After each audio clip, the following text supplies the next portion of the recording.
Good morning, everybody. It's Ruth here. This is a video for anyone who is just an English teacher. I want to tell you a little story. I've been working in a bar recently, in a restaurant, like just helping out on weekends. And it's a really fancy restaurant. There's a tasting menu. There's 6 courses, and during the evening, the tables sit beside each other, chat. So they walk into the dining room as strangers, and when they come out, they've, thanks to lots of copious alcohol and food, they're come out best buddies, and then they go to the bar for some final whiskies, and then I overhear quite a lot of conversations. And so there was one that I heard, and there was a gentleman with a lovely, rich, kind of what we would call like an Oxford accent, like a lovely, rich English accent, and he was describing to another person his family. And so he gave details of like one child who was off doing something interesting, and the second child or nephew who was off doing something interesting. And then he said for the third one, he said, and this one's just teaching English in Japan. So I am behind the bar, like listening in. And then he followed it with saying, and God knows how he's managing that with a Scottish accent. Behind the bar, listening to this, jaw dropping.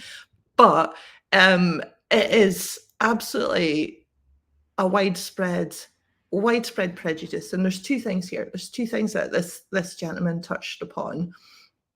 The second I'll start with first, this idea that you cannot help somebody to speak English as a second language with any kind of accent, with a Scottish accent, with a Polish accent, with an American accent, that you have only got to speak English as an upper class English person would speak the language, is nonsense. It's absolute nonsense. Now, it is true that you can't teach colloquial language. Like, I understand completely that people who come to Scotland to learn English with me aren't there to go home with more Scots words.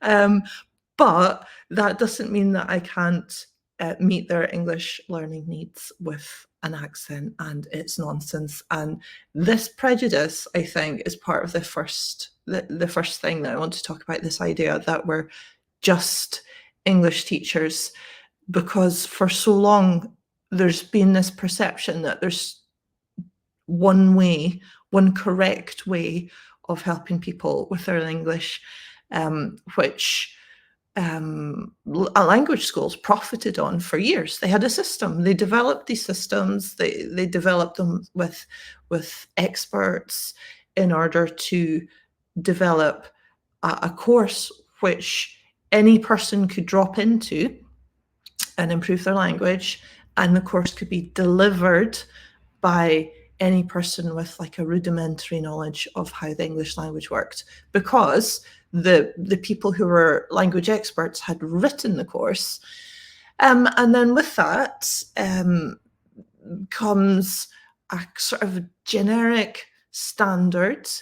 And in a certain sense, it's true that if you are just an English teacher in when you're delivering someone else's content, in a way, you can be taken out the system, somebody else can be dropped into the system, and the idea, the concept of this is that nothing changes. However, we all know that's not true, because if you're spending an hour in a class with somebody, 2 hours, or an afternoon, like you give your person, you give yourself, even if you are delivering somebody else's content completely, it's still your empathy, your grace, your ability to listen and react that the learner is relying on. So it's flawed. It's a flawed system because the language schools pay you as if you're interchangeable, but the reality is that you are doing a skilled job. So it's why I think lots of people are kind of turning to becoming independents. One of the reasons why I became an independent language teacher is I've got a wee heart there, thank you, is not just because of what I consider the mistreatment of the language teachers. I know in some cases you feel a little bit like battery animals. Like some schools treat staff quite well and others treat staff badly. There's a gamut, there's a range between the best and the worst in the industry, but it still is an industry. And like it does serve corporations. If you're serving corporation to corporation and you've got, I don't know, 100 people to teach and you want to guarantee that they'll all advance a certain level, fair plays, perhaps that works. However, for individuals who are looking for English language coaching, there's so many different options. There's so many. And yeah, just want to say it doesn't have to be like that. And it certainly doesn't start with thinking that everybody is the same. And you can find your English language coach or your English language teacher tips for doing that. Well, we can help. Follow people on socials, see how they're talking about their staff and their learners. And yeah, just to say thanks for the support as well for any English language teachers out there. We do have a strong community. We are beginning, in my experience, to help each other in terms of saying, this client would work really well with you, here you go, and receiving that back as well, which is just, it's a joy. So thank you very much for that. It's kind of a pleasure being on here with you. So that's it. I just wanted to pop in and say that we're not just English teachers. We everybody is unique. Every language teacher's skill set is unique. And crafted, and we do keep learning. If you come from a really strong linguistic background, you help a different set of people than I help. I tend to help people who have already a lot of experience of classroom English, and they want to sort of relax and have fun and play with it. So different people, different serving needs, but we are not just English teachers. Okay, thanks for listening. Okay, bye-bye.